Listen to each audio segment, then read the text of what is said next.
with no further ado, I think we'll go ahead and officially get started. Welcome, everybody. This is our official August meeting for Our Revolution Howard County. Thank you to all for attending. These meetings are typically on the second Monday of every month. And so the next one will be September 11th, 7 p.m. on Zoom for the time being. We'll let you know if we do anything hybrid or in person. But for the agenda, just general club business, treasurer's report, got some committee updates since we've got some committees up and running now. We're going to hear from some of them about what they've been up to. Some chapter updates of what we in general have been up to since the last meeting, some upcoming events, update on our assistance, our support efforts and solidarity with the Starbucks workers in Ellicott City who just successfully unionized. And last but not least, the main event for the night, the rent stabilization panel discussion, which Kat, my co-chair, is going to be moderating. And so, and by the way, my name is Jake Burdett. For those of you not familiar, I'm seeing my name tag just says OR Maryland. So you have to rename yourself. Name Do you know how to do that?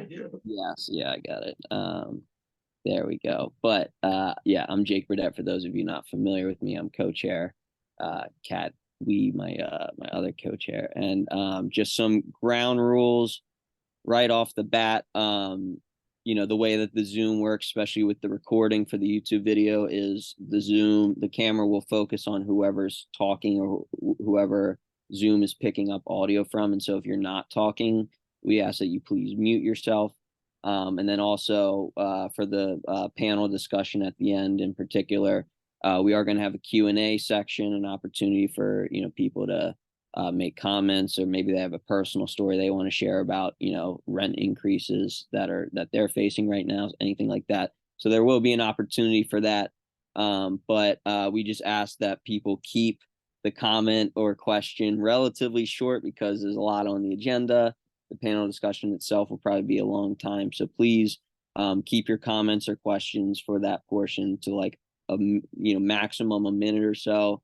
We're not trying to be mean, but we will cut you off if you go over. Just again, we're trying to run the meeting in a timely manner there. So don't take it personal if that does happen, but let's try to avoid it coming to that. And last, please be respectful. If you have disagreements, just convey it in a respectful way. Moving on. We only just got elected as a new steering committee in May of this year, and so I think there's still some new members who need to introduce themselves. I think the only one who hasn't had an opportunity to do so that is on here is Francis. So Francis, if you want to introduce yourself real quick.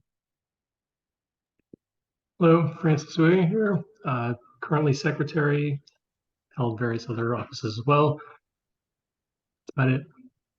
Yep. Thank you, Francis. And then we also got Percy Lee and Beth Vazquez Snedden on the steering committee as well, who aren't here tonight, unfortunately. But yeah, and so thank you for the new steering committee. Thank you for stepping up and continuing to take this club in this chapter in its next direction. And so just as a reminder, if you'd like to follow us on social media, become a dues paying, voting member, join our email list, et cetera, et cetera.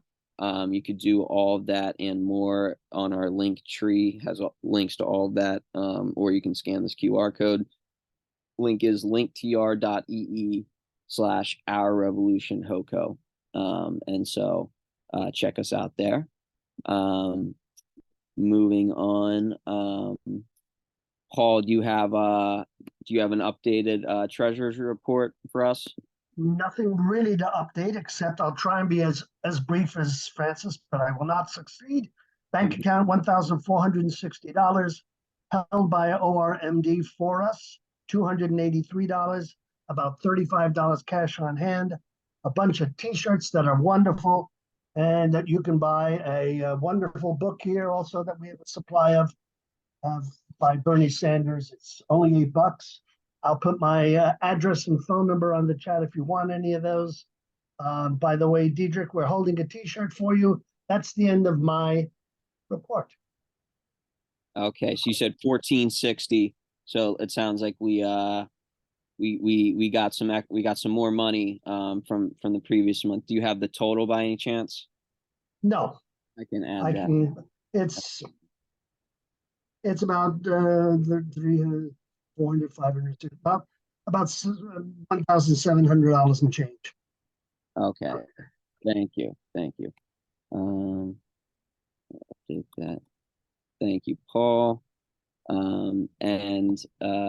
So moving on, just want to give a plug to some of our committees, and we're going to be hearing from some of the people involved with some of the committees about what they've been up to. But just to lightning around, go through what we have available real quick. And by the way, if you are interested in getting involved with any of these committees, I can put the link in the chat, Google form to sign up. But those potential committees include the Education/Issues Committee, which is not just about education issues per se. It's about, basically almost any and all issues. It's pretty widely encompassing. We're going to hear from Paul in a second about some of the topics that they're considering, doing segments on and whatnot.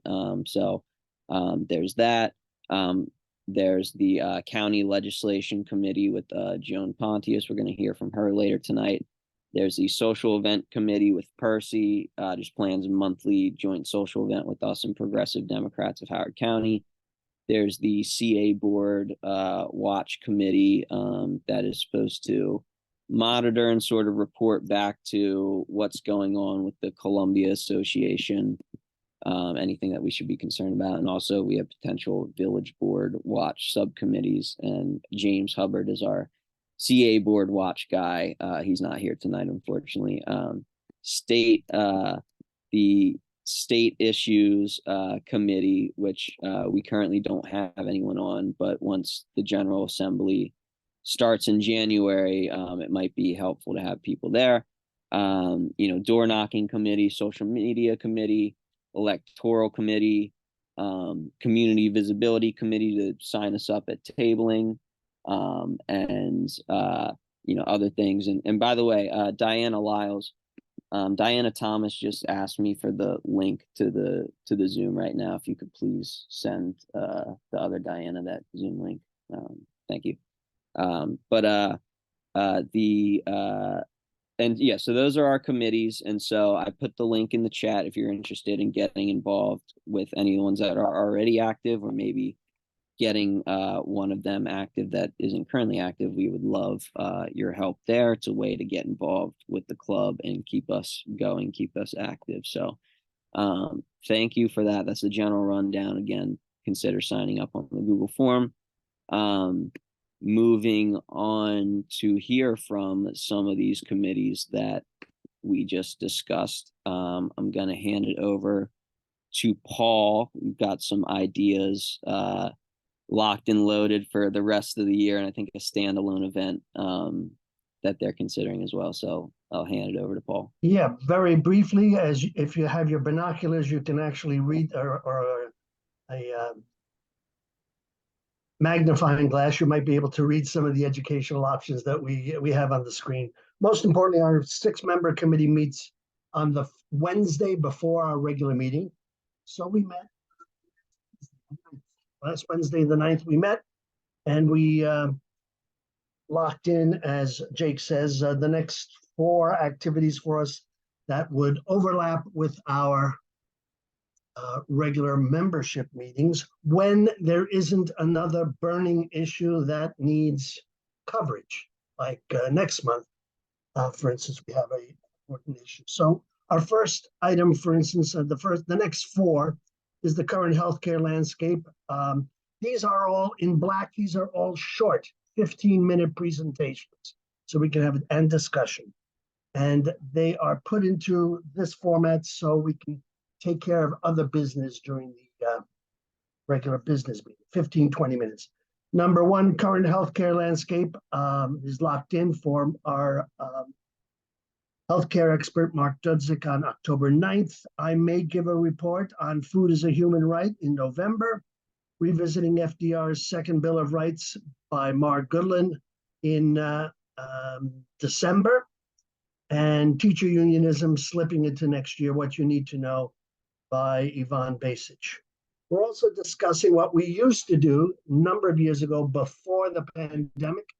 We used to meet at one or another place, either the library or Bertucci's at their room, and have a lengthy discussion on one or another issue. And those lengthy discussions are in red in the report there. And we figured we'd try it again, but not in person.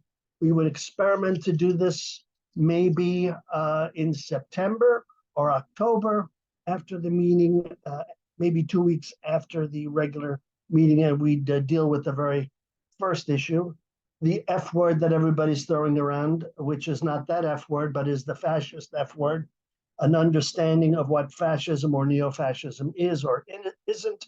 We might give it a try in cooperation with a couple of other groups. And if you have any interest in any of these, and the committee work, please contact me. I'm listed in the chat as treasurer, but I'm also leading this education and issues committee. If there are any questions, let's go ahead. Otherwise, we can move on. Thank you. Thank you for that, Paul. Moving on here, another committee update from Joan Pontius, our county legislative committee chair. And Joan, if you want me to open up the spreadsheet and have that in the background, let me know, or I could have the slide in the background, or I could switch back and forth. Just let me know. Yeah, why don't you open the most recent legislative committee? The one on the right there is from this month.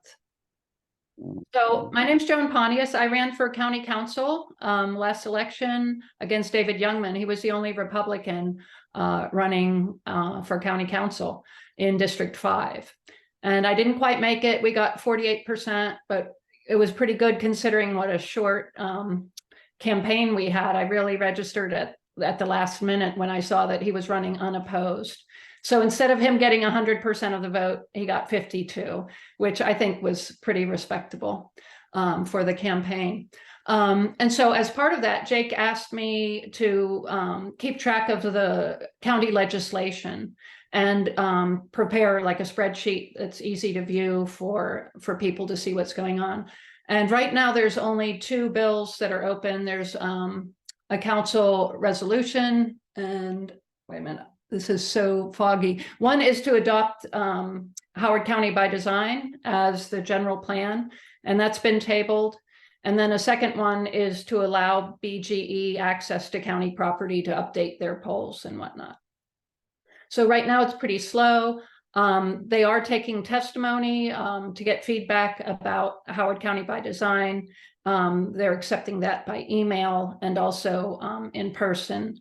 But I don't have the dates with me for when the next in-person testimonies are, or even if they're still doing that. But I can add that to the spreadsheet as well. I know the next one for general plan is September 20th, I believe, and that's for amendments. Great. And did you want to talk more about the BG&E thing? Oh, yeah. And so another thing, this is not county, but statewide, the BGE is going to increase their rates for electricity. And so the Public Service Commission is taking written testimony and verbal testimony. So their next meeting is Wednesday, August 23rd, but you have to register the Monday before that, before noon. Yes, and thank you for keeping us updated both on those county and state issues. Yeah, the county council is in recess for the month of August, so there's not too much going on right now, but things I'm sure are going to pick up again in September. And so thank you for that, Joan. And again, if people are interested in participating with Joan, you know, not just with tracking legislation, but also when these hearings come up, we want to, you know, submit testimony, ideally, you know, give it orally, either in person or virtually, but at the very least, written testimony if possible. And so if you're interested, oh yeah, Joan. One thing I forgot to mention is I gave testimony, verbal testimony, and one thing that is not and related to housing is this term affordable housing.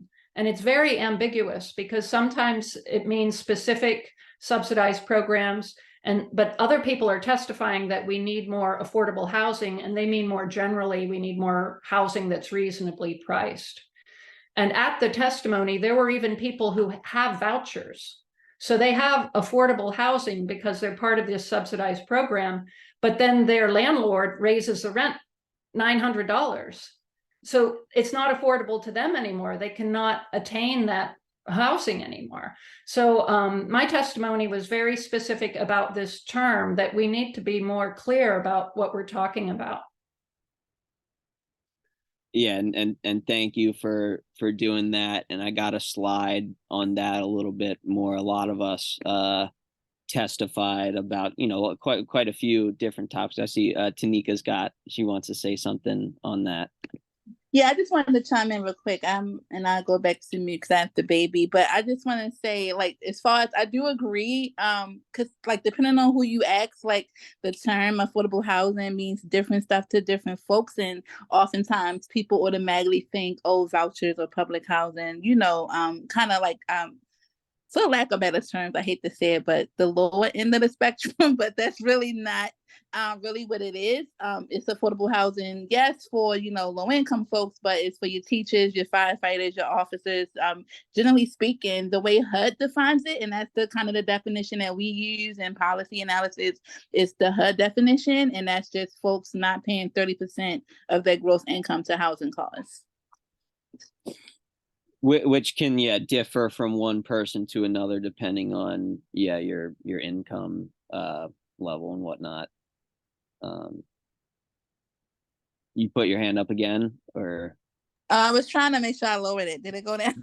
No, but yeah, thank you for that. And yeah, I think you know, Diana on the panel later is even one of those people who, you know, is on you know, that program and still yet having, you know, predatory, you know, rent increases and whatnot. And so thank you for you know, making that point, Joan, and for testifying at the hearing. Thank you to everybody else, especially I think there was a lot of people that was their very first time testifying, and so thank you everybody for stepping up, pushing yourself out of your comfort zone, because already you know, in terms of we also talked about rent stabilization there. I think we're already seeing those testimonies alone, just that one night, already kind of having a pretty big impact on the direction of the county discussions there. And so thank you again for to Joan. If anybody again wants to get involved with that committee, the Education and Issues Committee, or any of the other committees we've spoken about, you have the Google form in the chat there. And so interrupt a second, that Ruth White put in a toolkit for testimony on BGE rate increases in the chat for those of you who need that. Thank you, Ruth. Yes, it's certainly an intersectional issue with probably a lot of overlap with environmental. Yeah, I'm sure BGE is probably no friend of the environment. I know that is in a realm that Ruth cares quite a bit about. So thank you for sharing that. I actually didn't notice that at first, but thank you, Ruth. And consider connecting with Joan on that. Yeah, so thank you, Joan. And then the last committee update, although unfortunately I don't think Percy is with us tonight to give it, but I will give the update nonetheless on her behalf. And so essentially, we have a social event committee now. It's you know, like all of our committees, relatively new. And the way that the social committee works is we're going to have basically a monthly social event every month. A joint social event co-hosted with us, Our Revolution Howard County, and Progressive Democrats of Howard County, which is a progressive Maryland chapter here in Howard County. And so different monthly social events, not gonna be the same thing every month. We want to keep it fresh, keep it fun. And so we just did the very first one last month. That was a game night at Sunmi Brown's house, which Sunmi is the person with Progressive Democrats of Howard County taking lead on that. And so that was a fun night. Thank you, Kat, Francis, everybody else who came to that. I had a good time, met some new people, and unfortunately we forgot to take pictures, but it was a good time. And we've got our next social event planned, a nice Labor Day picnic, in the spirit of these leftist clubs. We're going to do a Labor Day picnic at which Labor Day is Monday, September 4th, from 12 to 2 p.m. at Centennial Park South Pavilion E. And we're going to send out notice about that, so you don't have to remember these details, but we do email out these PowerPoints, by the way. But so mark the calendar for a Labor Day social event. Admittedly, we didn't do a social event in August, and so I think we might do another social event later in September, but we'll talk about that at the September meeting. But for now, we're going to do a Labor Day picnic for Monday, September 4th in the afternoon. I hope folks are able to make it there. I understand if people are going out of town, though. But so there's that. And then other than that, in terms of what we've been up to, I talked about quite a bit of it already. But I'll just to rehash a little bit, we had the general plan second public hearing last month, which the general plan, for those who don't know, it's like a 20-year plan, very comprehensive, that covers just about everything that could possibly be considered in how the county is going to grow and develop over the next 20 years. And they update this general plan every 10 years. And so this year they're doing that process right now. They're going to vote on it in October. They've been working on it for several years. It's called HoCo by design. And, not to say that it's set in stone, but for the most part, it does guide, again, how the county's going to grow and develop. And because it does cover such a long time period, 10 to 20 years, it's very important that people take advantage of the opportunity to get your voice heard, make your concerns listened to. And so I would say we've definitely been trying to take advantage of that for these first two public hearings. I talked about it. I testified at the last one about the county's hollow and hypocritical commitment to equity. They talk about all the time, but I'd argue they don't actually do it with their policies a lot. And a lot of it is quite performative. And so I kind of made that point, touched on different aspects.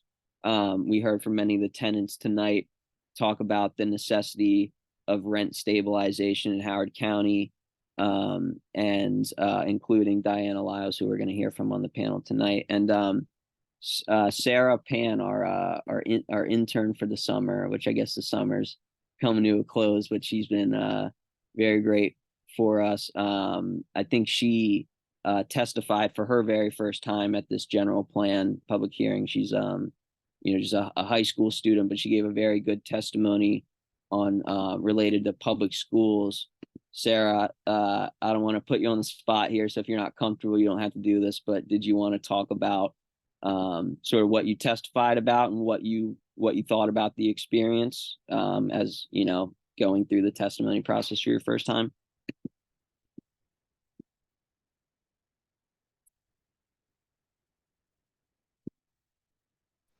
Yeah, sure. So I've never testified before at the Howard County hearings before, so I received lots of guidance, but I thought I was gonna go earlier in the meeting, but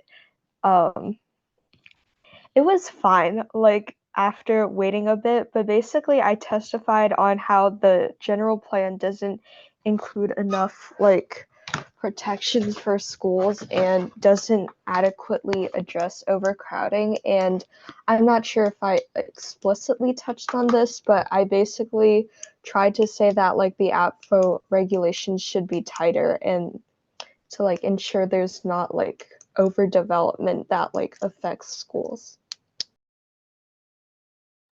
Yeah, and thank you, Sarah. I think a lot of people were impressed by you know, the level of testimony. I saw popular HoCo AppFo local blog. It's called HoCo AppFo.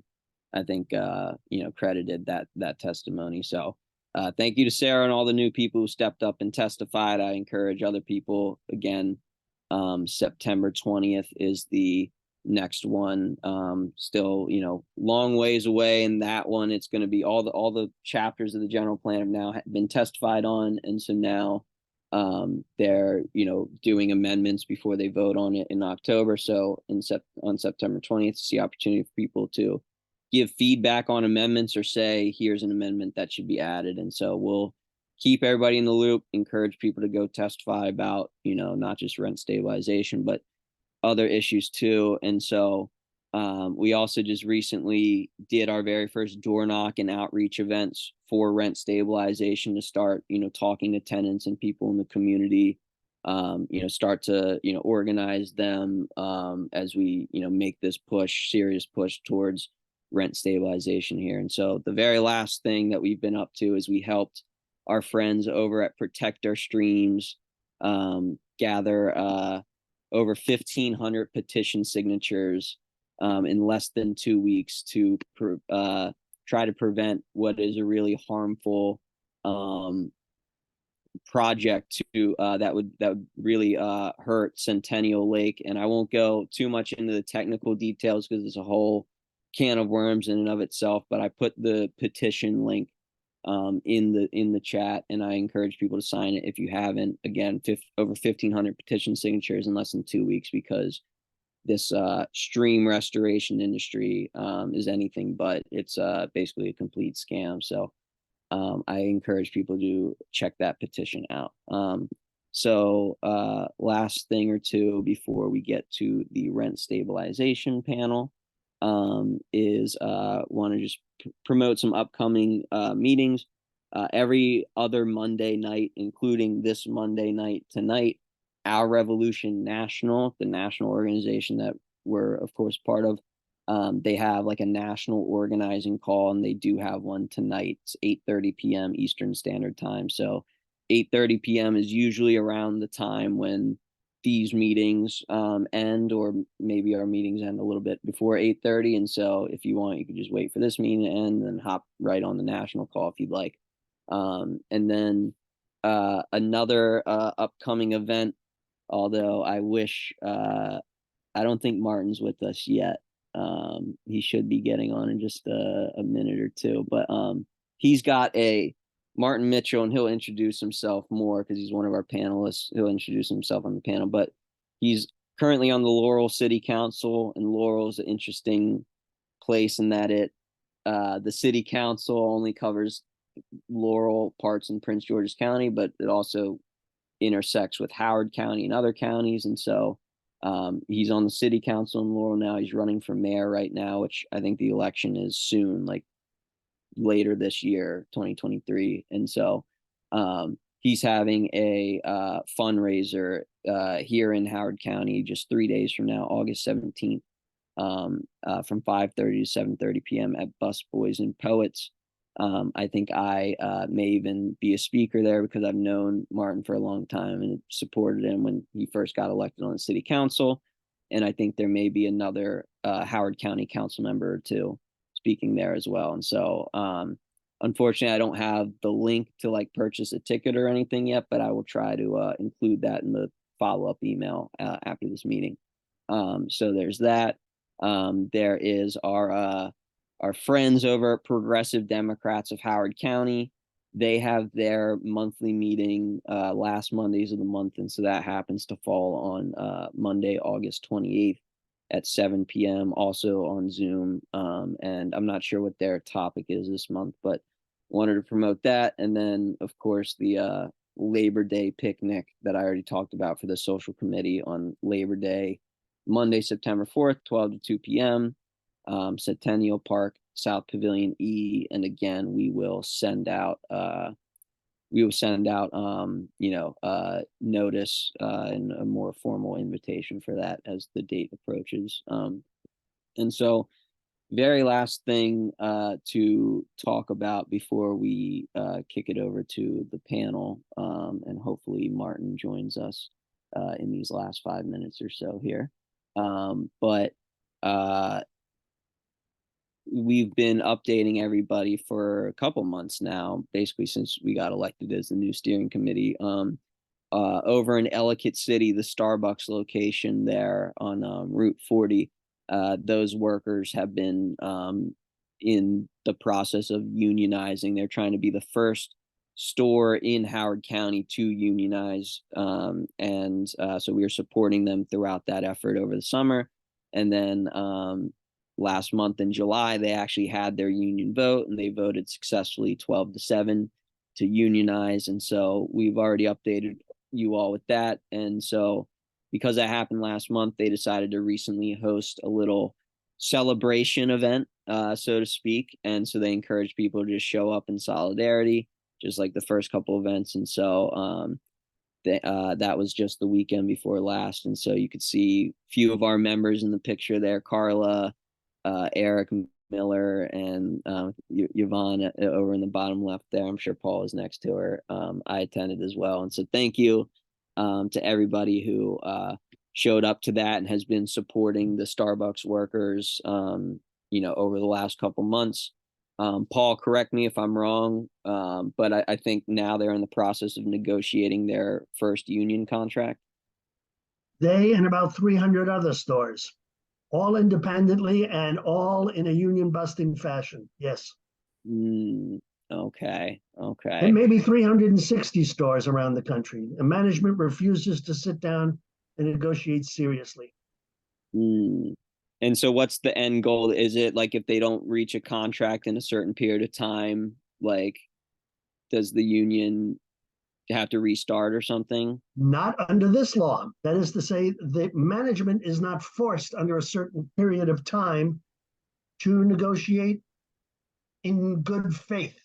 This is what the PRO Act, the Protect the Right to Organize Act, which is in Congress and which the Biden-Harris administration is supporting enthusiastically, wants to pass.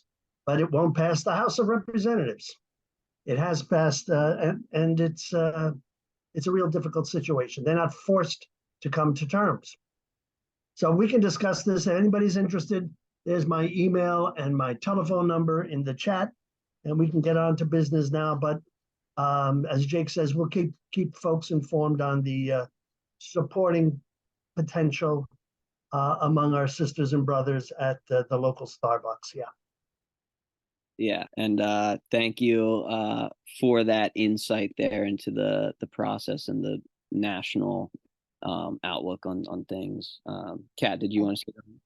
I just wanted to say that I think even though Martin might be a little late, we should get started because everyone's been waiting for the next discussion. Cool. Go take it away, Kat. I'm going to, if Alex and Diana will turn on their cameras, I would like to spotlight you so everyone can see all of you. I don't know. Can you hear me? Hi. Hello, everyone. And there's Alex. Let me get Diana spotlighted. All right. And I'm going to unspotlight you, Jake, for the time being. And when Martin comes in, would someone make sure they let him in the room and spotlight him? But I'm going to let you, I'm going to start with Alex. If you'll introduce yourself and who you work for. Hey everyone, it's good to be here this evening. My name is Alex Vazquez. I am the Montgomery County and Howard County lead community organizer for the Casa organization. And I'm going to be transferring to more of a national role in the upcoming days with the Casa organization, but I'll still be doing a lot of work in Howard County. Would you mind just explaining who Casa is for those people who aren't familiar with your organization? Yeah, of course. So Casa is a nonprofit organization that deals with a lot of immigrant rights, and a lot of working class immigrant community issues, not just here in Maryland, but across the country. We are currently physically established in 4 states, Maryland, Pennsylvania, Virginia, Georgia. We have national members all throughout the 50 states. And again, we do a lot of work and services when it comes to working class immigrant communities, Black and Brown communities as well. And we also provide a lot of services in the centers, which could be found in Baltimore, Howard, in Montgomery, Prince George's County, and much more. Okay, thank you. And Diana Lyles is here, and I'll let her introduce herself. Hello, everyone. My name is Diana Lyles. As of today, I'm a 25-year resident of Howard County. I moved down here on August 14th of 1998. I've raised my children here, and we definitely need to do something about rent stabilization in Howard County. And I'm welcome, and I'm looking forward to assisting in anything that I can possibly do to make that happen. And I hear Martin is going to be on in about 30 seconds. But in the meantime, I'm going to ask the first question to Alex. What is rent stabilization? The $1 million question. Rent stabilization is pretty simple. It's just a policy that is meant to stabilize rents and put a hard cap. It is a policy that is not very common in the United States. There's just a little over 200 jurisdictions that have some sort of form of rent stabilization.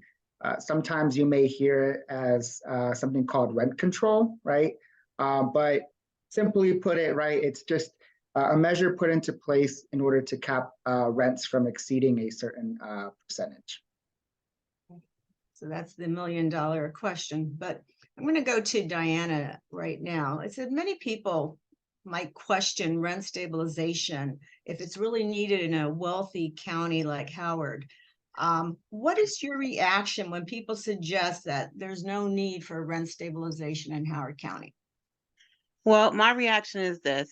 I currently received a rent increase of $985 a month, which is outrageous. I am a housing choice voucher recipient, and I believe that, thank God, that due to me being on the voucher program, I just signed a new lease just this past Friday, and they did not increase my rent because housing, I guess, would not allow them to do that.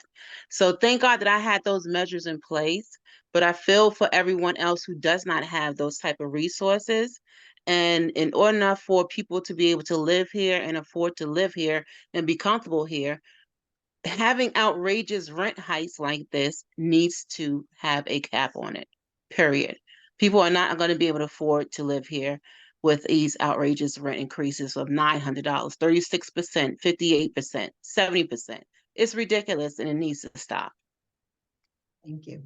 And I'll just put this question out to everyone.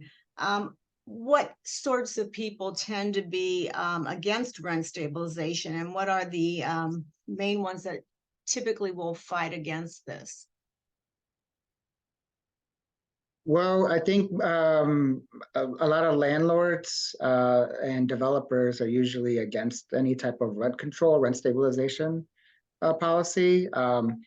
I think the main reason is obviously that it hurts profits, right? It hurts profits for them, for their shareholders, especially amongst those large corporate landlords, right, that are Wall Street backed up.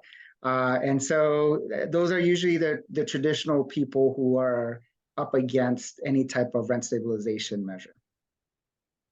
And a lot of people will say, well, if you do that, will these corporations, landlords just move out of Howard County because you're making it impossible for them to make a profit? And I'll put that out there to anyone who would like to answer that. Yeah, I mean, look, I think that that's one of the biggest pushbacks that comes from industry, right? That this is going to impact, new construction, that it's going to impact the housing market in a negative way. I like to kind of call BS on that, right? I think that there are many studies that show that this doesn't really impact the housing market in a way that they are claiming it to be, right? But as we kind of dive into the details of rent stabilization, there's a lot of things that protect them from them being able to have a reasonable rate of return.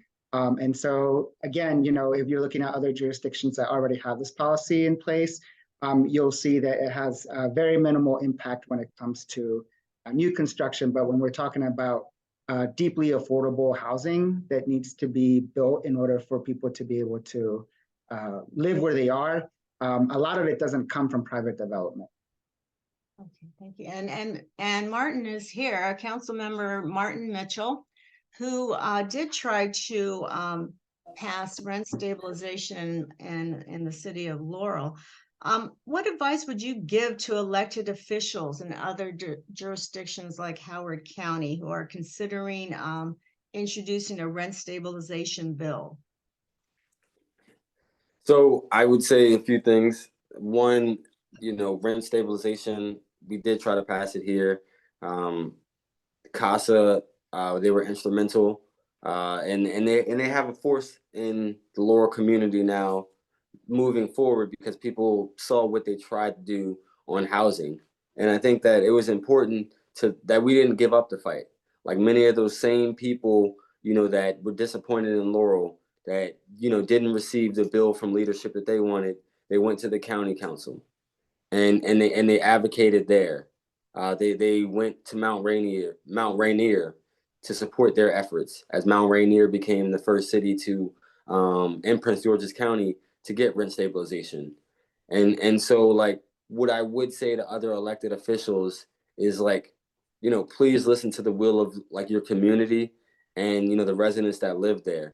You know, it was a very eye-opening experience, you know, having, you know, really discussed that issue in my city, because during the time we were discussing it, we were actually going through rent strikes and supporting residents who were, you know, going on rent strikes. We were actually helping tenants negotiate rent increases of 30, 60%. And so like, you know, firsthand, while we're trying to, you know, talk about the problem, you know, we're also seeing the problem firsthand in the community. And so I was talking to the landlords, I was talking to the lobbyists. And you know, the biggest thing that it really came down to is they really, you know, a lot of them, you know, have ability to make a lot of money. And we didn't want to, you know, stop their ability to make money, but we also want the people to be able to live, right? And so some of them said, why are you picking on me? Like, you're not picking on the grocery stores, you're not picking on the gas stations. But a lot of times, as I mentioned to them, there is price controls in place. And when, you know, things do happen, you know, we put other regulations to help with inflation, right? So there are these things in place. But when it comes to housing, you know, you guys might jack the rent up 30% on a renewal, right? And I said, how much are you going to pay for your grocery, or percentage of your monthly earnings would you use for your groceries? You know, a lot, but a much smaller percentage than you would use for your rent. And so like, that's why it was so important to, you know, focus on housing, because I think, you know, funny enough, like the organizing director of Casa, Trent, says like anybody would pay any amount to keep a roof over their head. And it's true. You know, if you raise it to 5,000, 6,000, we're going to still figure out how to put a roof over our head, even if it's far, far beyond our means. And so, like, you know, I would tell that the legislators to continue to listen to the voices of their residents. Like when this was going on, there was thousands and hundreds of signatures being signed. You know, you actually saw residents getting engaged. Like, because at the city level, what I saw is like, I saw a lot of conversations about, you know, bike lanes and purchasing new trucks for DPW, right? But not as many conversations about rental assistance, about rent stabilization. You know, one of the things that really helped me is when I looked at rent stabilization, we also looked at a bunch of other policies, right? And so we looked at just cause, we looked at, you know, vacancy control. We looked at a bunch of different policies that can help renters. And one of the things I learned is in the state of Maryland, handshake lease agreements are legal. And so let me say that again. In the state of Maryland, handshake lease agreements are legal. And so like, you know, we thought about as a city making sure to, you know, mandate, hey, you know, it has to be a written lease, even if it's a month by month. So, you know, listen to your residents. Listen to your residents. That'd be my Good advice. And I'm going to go back over to Alex because you just had the fight in Montgomery County. And we're just going to ask you, how did it go? Where did you meet the most resistance? And what was the most helpful in that fight? Well, we made history, right? We became the first county in Maryland's history to pass a permanent rent stabilization measure. So that says a lot. As I mentioned at the beginning, this is not an easy fight. There are just a little over 200 jurisdictions that have rent stabilization protections put in place. And there's a reason for that. There's a lot of complexities when it comes to passing a permanent or even a temporary rent stabilization measure. You are up against a $1 billion corporation that doesn't welcome these types of measures. And so I just want to recognize the history behind Montgomery County passing a permanent rent stabilization measure. I think that there can be a lot said in regards to whether this is the strongest bill possible or not.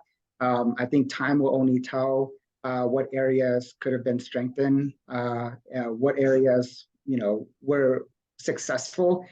This is a new measure that's going to take time to really implement and really see what the data is when it comes to the collecting of just information that we didn't have before.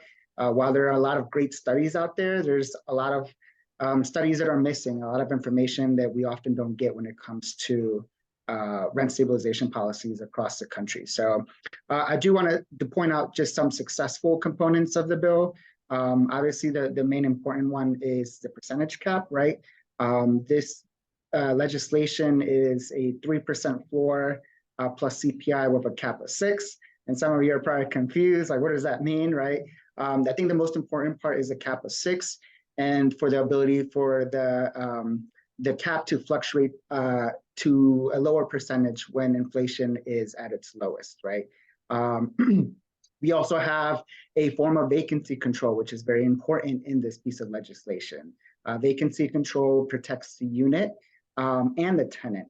Oftentimes, we see that when there is no form of vacancy control, landlords are incentivized to not only evict the tenant, right, but to try to take the unit off the market in order to be able, off the rent stabilization protection to be able to bring it up to market rate, which we know is very expensive right now.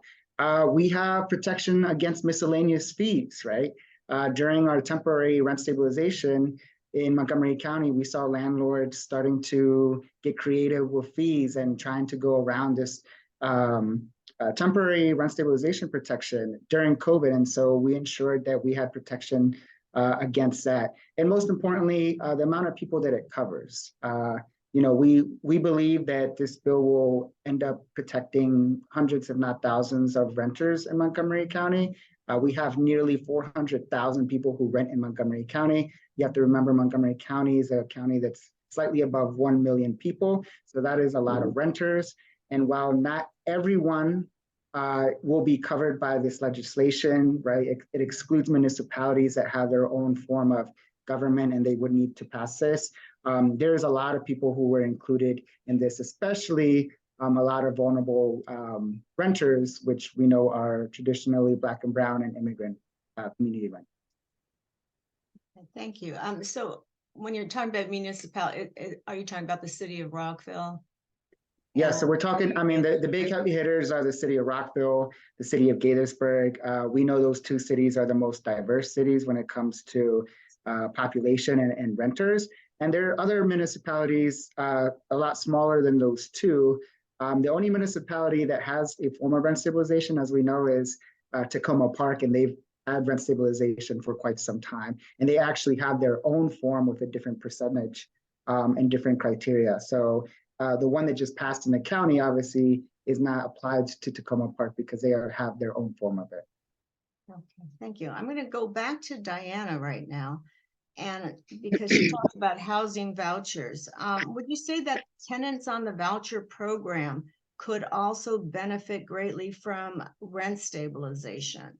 Or do you think that's a conflict at all? if you could explain. No, I don't, it would be a conflict if the landlords be raising the rents, these outrageous rents, because then it will put them over the voucher allotment per unit.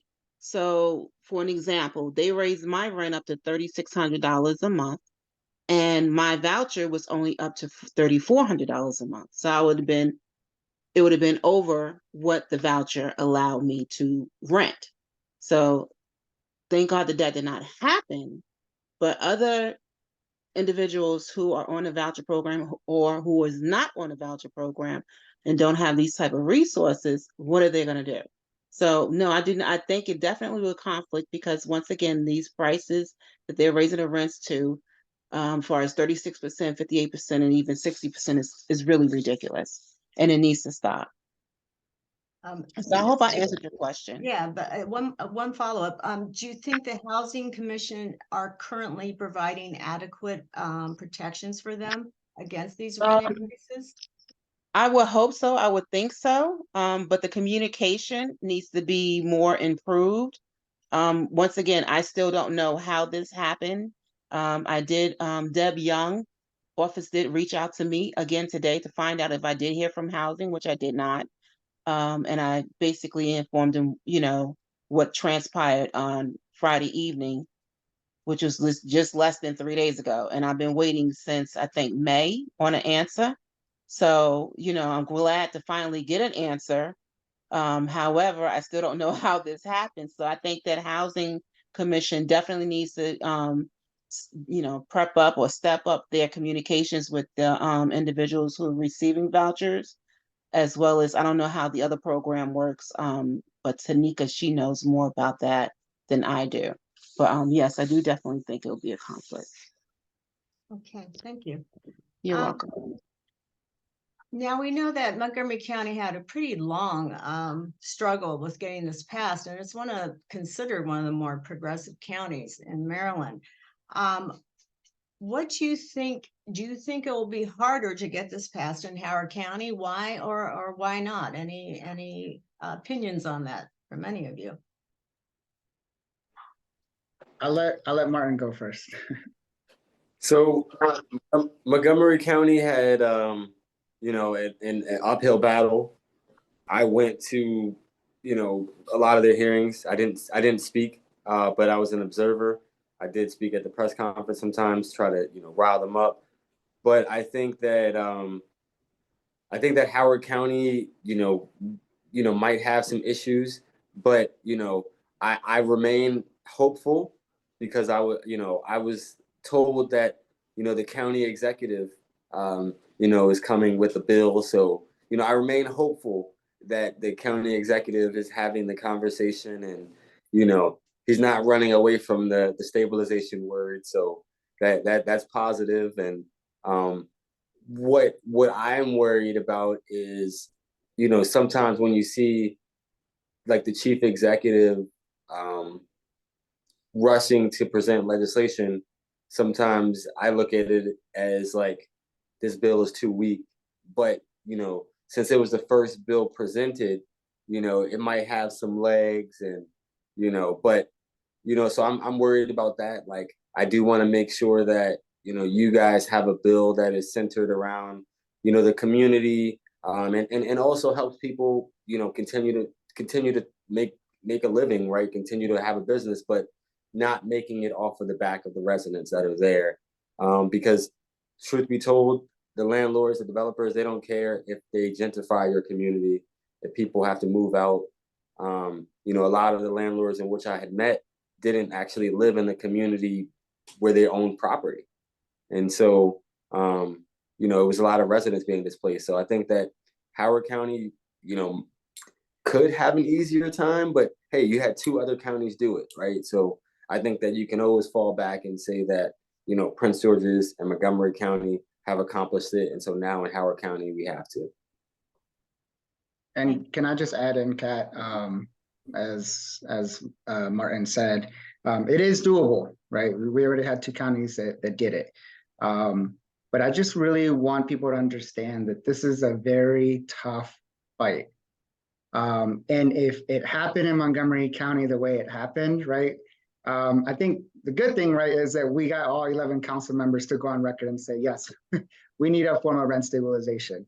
But if it happened in a county, in a progressive county, quote unquote, such as Montgomery County, it is not smooth sailing.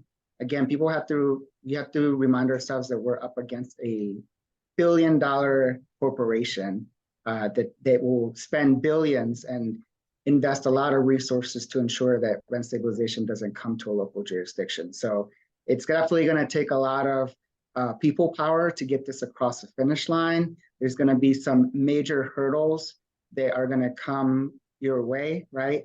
And I just don't want people to undermine just how much it's going to take in order to pass some meaningful legislation that's going to really bring stability and predictability to renters in Howard County. And with that, I'm going to open it up to people in the audience. If you would like to raise your hand, we'll call on you and you can ask questions while we have our three panelists here. And if you don't know how to raise your hand, you could just unmute yourself and say you have a question.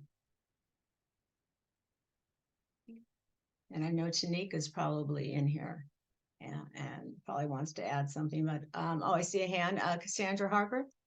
Hi, everyone. I actually work with Kathleen at the Montgomery County Public Libraries, and I serve on the executive board of Local 1994 McGeo in Montgomery County. So hi, Martin, I met you last week.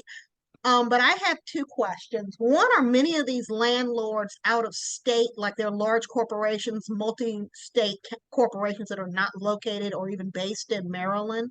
And then my second question with regard to Montgomery County is directed to Alex. Maybe you can answer this. Are there efforts to mobilize to try to get rent stabilization in the couple of municipalities in Montgomery County that do not currently have, that don't apply under this new rent stabilization? And those are my questions.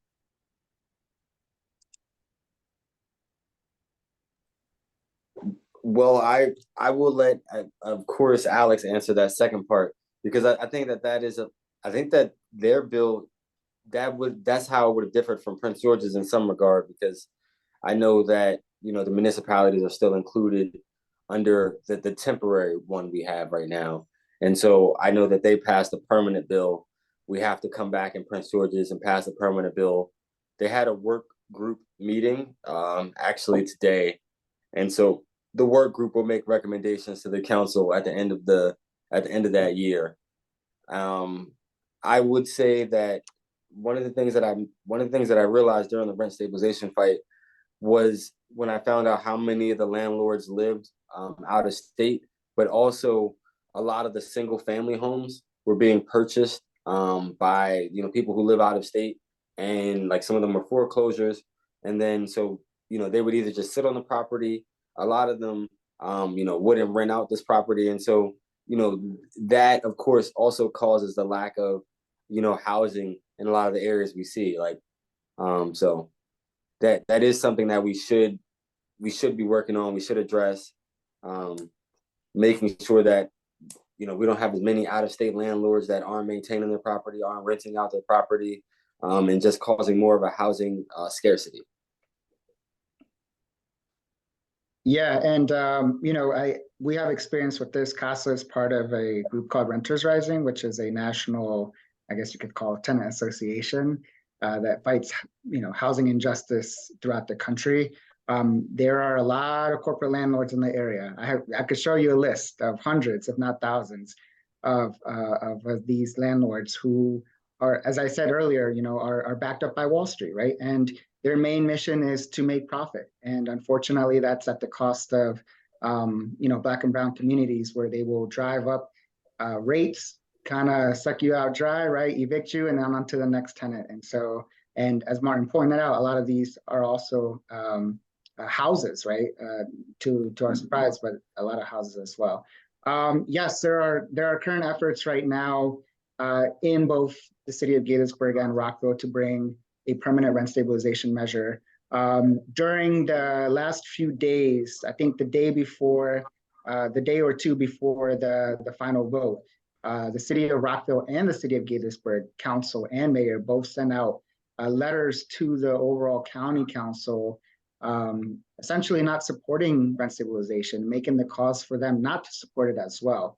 As soon as those letters went out, residents from both cities, community activists, organizations, unions, they came out and they testified in public hearings, essentially shaming both the council and the mayor for both cities for taking such stance, and really saying that they're out of touch with what's actually happening on the ground. And so, it's going to be a long battle in these two cities as well. But yes, there are renters and organizations right now at this current moment who are mobilizing to ensure that both cities have a protection as well. Thank you very much. And I'm going to go to Paul Basich, has his hand up. Thank you. Thanks, Alex and Martin and Diana. Terrific presentation. And as you say, this isn't only happening here. I mean, it's big time happening in places like New York State and California and Oregon. We're hearing about people who are county employees, city employees in those states who can't afford their own rents to live in their own, where they serve the public. So I'm looking for a response from you, because there has been some national attention on a national level to address this. On August 1st, 17 members of Congress, 17 senators, led by Senator Sherrod Brown of Ohio, and these include John Fetterman of Pennsylvania, Elizabeth Warren of Massachusetts, Ed Markey of Massachusetts also, Sheldon Whitehouse of Rhode Island, Bernie Sanders of Vermont, and our own Chris Van Hollen of Maryland. The 17 of them sent a letter to the Sandra Thompson, the director of the Federal Housing Finance Agency, on the point that half the rental units in the United States get government guaranteed insurance for their properties. And they are living off of our taxes. The senators wrote, there have been repeated efforts of investors using low-cost financing from enterprise-backed loans to buy properties, and then sharply raising rents, mistreating tenants, and allowing buildings to fall into disrepair. The most effective way to ensure that federally backed mortgages are fulfilling their obligation is by implementing tenant protection for all renters living in properties they back. Basically, they're calling for a system of federal rent control. And this is amazing. Now, these 17 are our people. It ain't going to happen tomorrow, but it shows that there is, national concern over this. And you folks are the tip of the iceberg. What do you think about promoting this, following up on this particular effort by these 17 senators to make it a national issue, to be addressed also nationally? Thank you.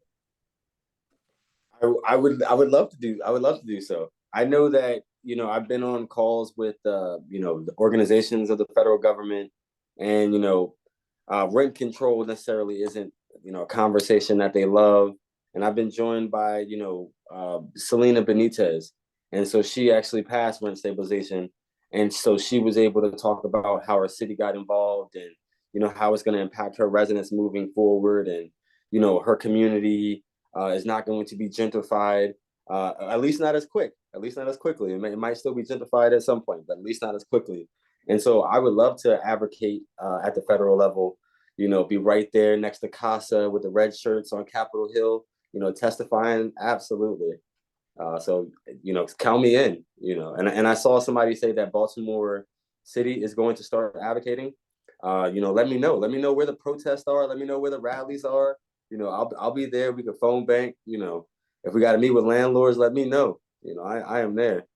I'll tell you what I'll do, folks. I'll post the letter on the chat, and I think the first person for you people to call, for all of us to call, is our own Senator Van Hollen, congratulating him for being on this letter and then demanding to know what's next. How to follow this on the national level. A little sugar and thank you, as well as a little push on everyone's part. I'll put it in the chat. Let me go find it now. I didn't know Van Hollen was on the letter, but I'll give him a pat on the back. He'll get a pat on the back for that. He A took the pat on the first back and and a push on the shoulder step.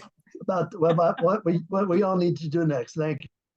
I have a question that I realized I did not ask, but what do you think is the best thing for Howard County residents who really would like something like this to be passed for our residents and also people renting who are suffering right now? And I know people who have been evicted, to organize to make sure that our council members and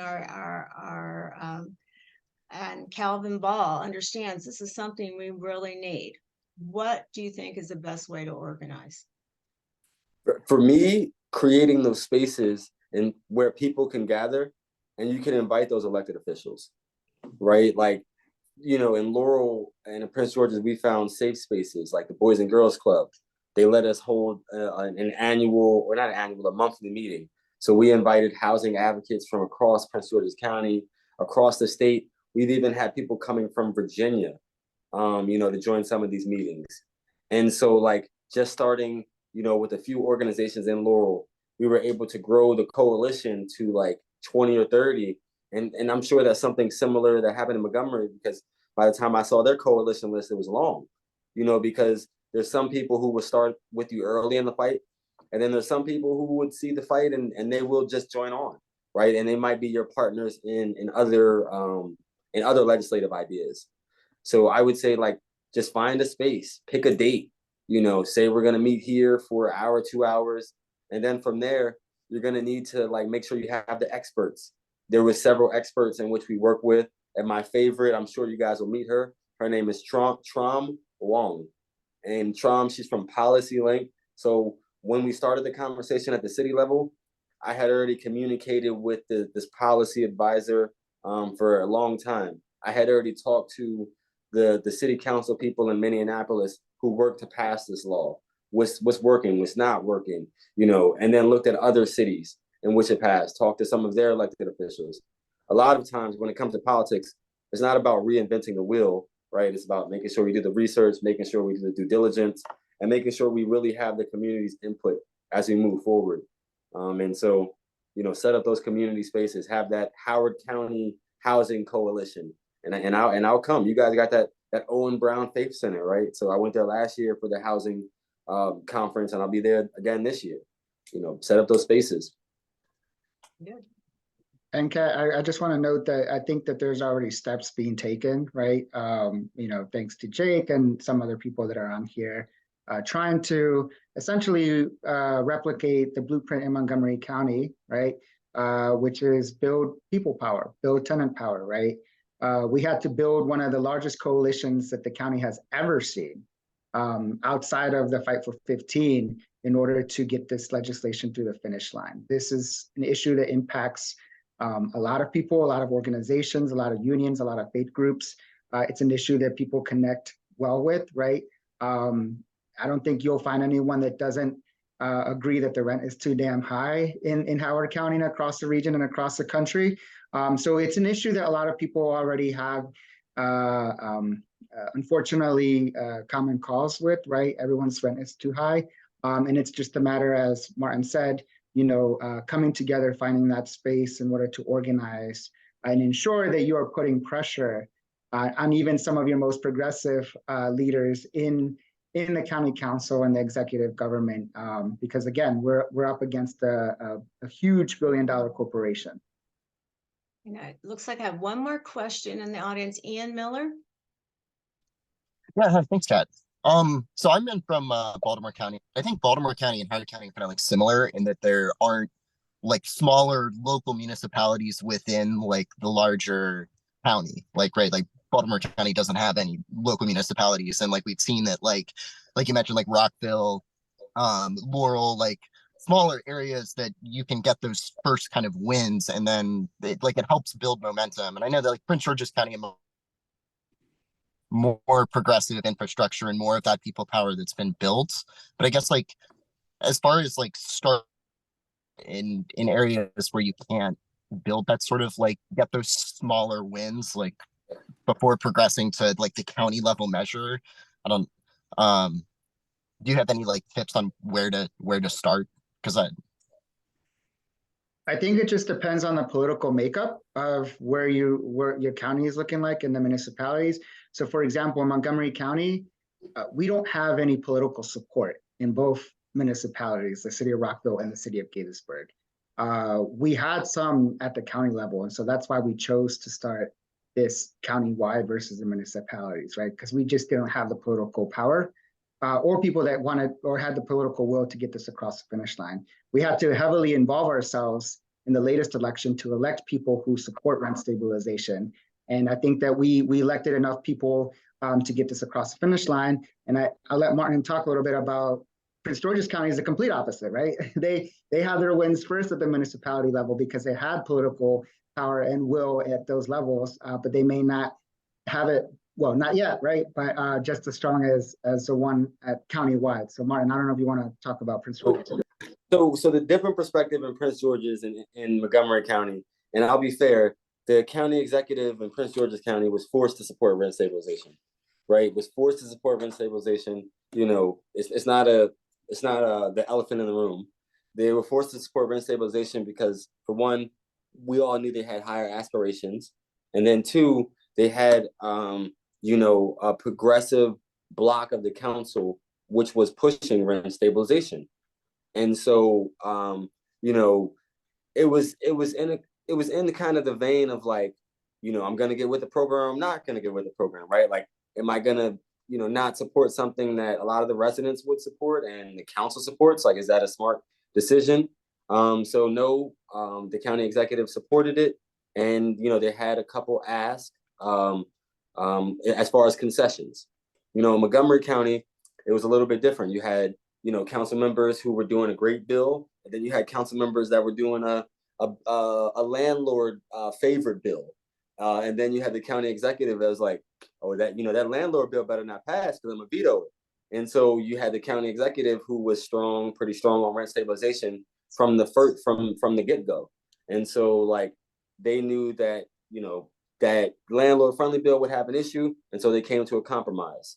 Right. And, a pretty good compromise at that. In Prince George's County, you had some different dynamics. And it's going to be interesting, moving forward because, we were all excited about the work group and thought it was going to be great. But then it took longer than the work group to actually get people on the board. And then it's a lot more people than we expected on the work group. Like we expected a very tenant friendly work group and to have a lot of voices of advocates and, researchers, people from academia, but there's a lot of business interest that is on a working group. So, it didn't necessarily turn out how we wished, but we're making the most of it. And, of course, when it comes to a permanent solution, I hope that, we do as well as Montgomery County or even better. And so, those are the kind of dynamics. I'm being honest with you. One was forced to do it, and it was more of a political gesture. I don't think that to this day, our county executive is ecstatic about rent stabilization. But I hope that changes, and I hope more of the elected officials look at rent stabilization as a possibility because at the end of the day, I think one of the things that I heard in Montgomery County, like, if you enact rent stabilization, it's not going to make things cheaper, right? And I think that the argument that I've made to the landlords is nobody's upset at you for raising rent. I think we're most upset at you about the rate of change. Like the rate of change is astronomical to an everyday person, especially when I'm talking to a senior citizen who's thinking about, they've been on a fixed budget. They've worked on this budget for 20, 30 years, and now it's really the decision, am I going to eat today or am I going to, pay my rent, and so like, it becomes a very serious conversation. And so, that's kind of in Prince George's County, I remain hopeful. And I want to be more like Montgomery County because you guys have an office of tenant and landlord, like association. It's like so all the disputes that happen, they will be reported to this office. All instances of rent abuses will be reported to this office. And so when you want to bring forth a policy like rent stabilization, you have a lot of data to prove, hey, they're abusing, or hey, they haven't raised their rent this much, but now they're raising it this. So you have all this data, you have all this empirical evidence right here, before you, and you don't necessarily have to go gather it, and you're just pulling out of left field, because you're going to hear the landlord lobbyists say some of the craziest things. They're going to come out there and say, oh my God, your community is going to be a ghetto now, and everyone's leaving. We're going to take it right up to the next county, and you're going to hear everything, this, that, and the third. But I promise you, you'll pass rent stabilization and business will continue as usual. And I have another question from Reverend Kathy Jordan. I don't really have a question so much as I want to comment on what Councilman Martin just said. The latest study that has just come out has put poverty as the 4th leading cause of death in the United States. And what we know here in Maryland is 36.1% of the population is either poor or low income. That's in Maryland. And a lot of these statistics were before the pandemic. So if the average wage is around $12.50 an hour, and it would, in order to meet basic needs, a household with 2 adults and 2 children need to earn over $27 an hour. And that's to be able to afford a modest 2-bedroom apartment. It would take them 93 hours a week to work. We have to have rent stabilization. We have to have people understand that poverty is growing. It's not getting less. And it's the 4th leading cause of death.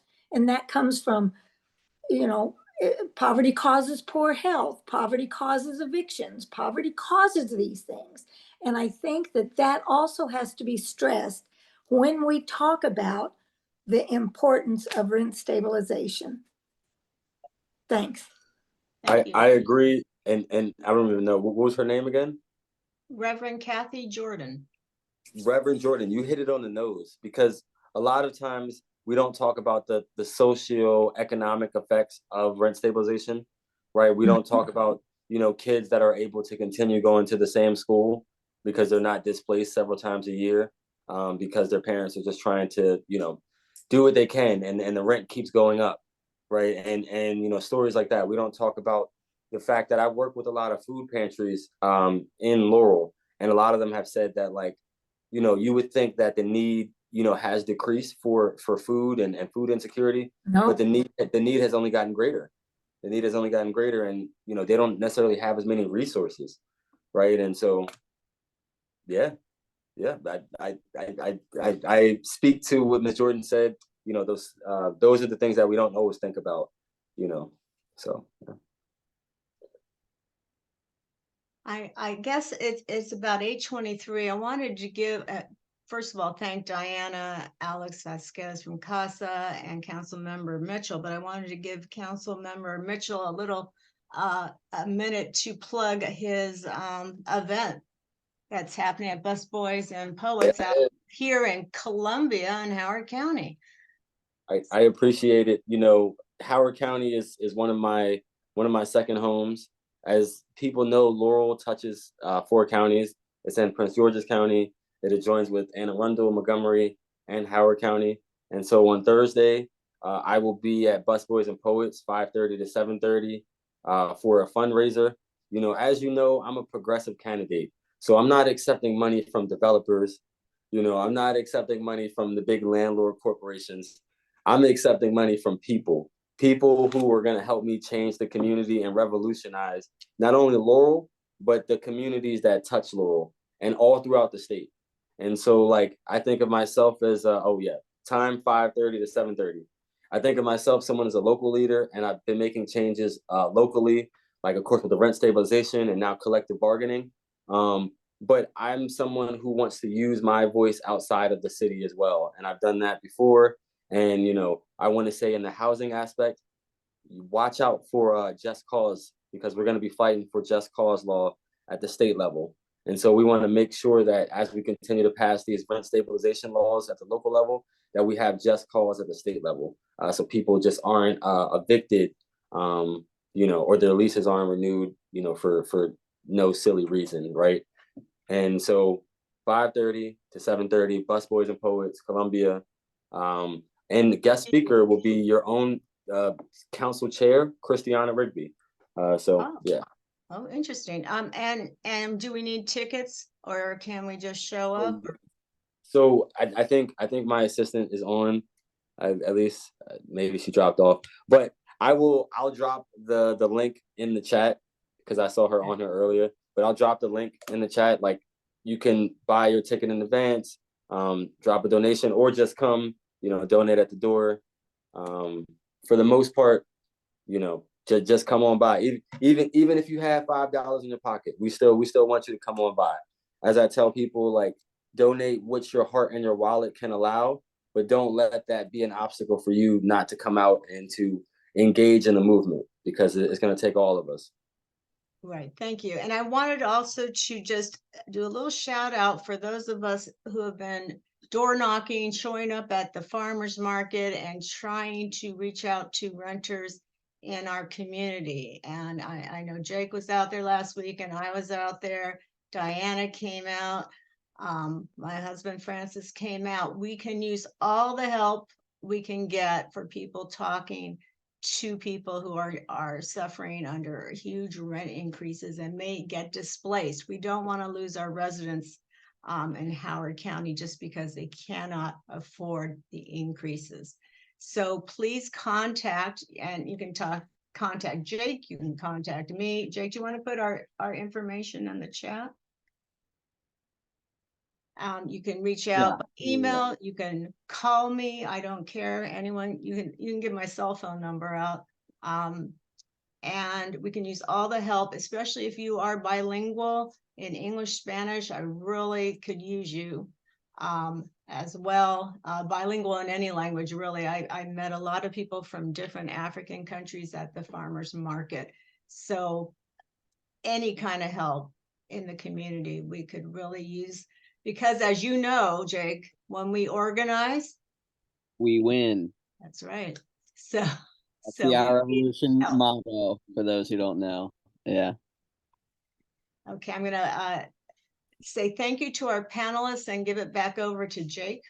Yeah, and I see Paul had his hand up. Paul's hand is up. No, just a footnote as we go to Martin's fundraiser at Busboys and Poets, look around. Do look up at the beautiful housing there in the Meriwether district. It's gorgeous, it's new, and the cheapest is $3,000 a month for a 1-bedroom. This is the kind of development we're seeing here in it's definitely not affordable. Let's just definitely not affordable. Go figure. Thank you very much. Keep it up.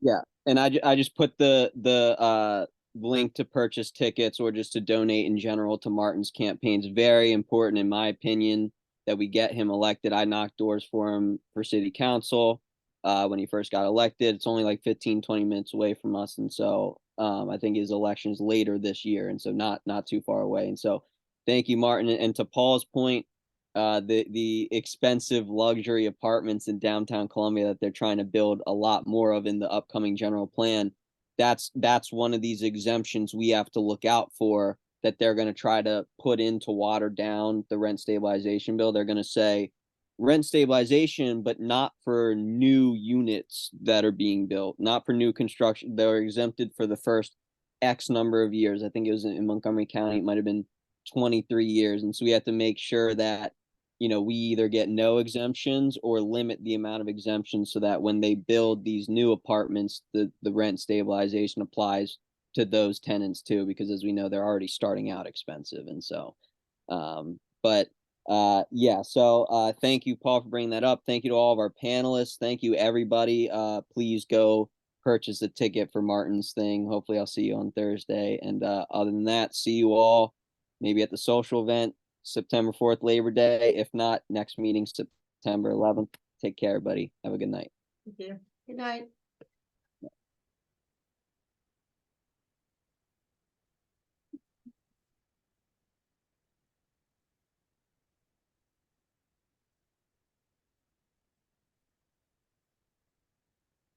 Thank you for coming, Cassandra.